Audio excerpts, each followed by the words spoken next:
In this video, I will show you how to turn on Auto Open Chest in TBH Taskbar Hero. Auto Open Chest is not enabled by default. To unlock it, you'll need to progress through the rune tree and unlock the specific rune that enables automatic chest opening. Start by launching TBH and open the rune menu.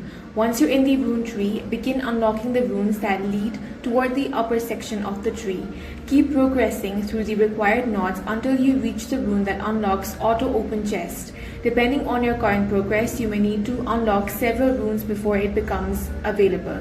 After unlocking the Auto Open Chest rune, the game will automatically open eligible chests for you while you're playing. If you don't see the feature working right away, make sure you have purchased and activated the required rune in the rune tree, since chest automation does not function until the unlock is obtained.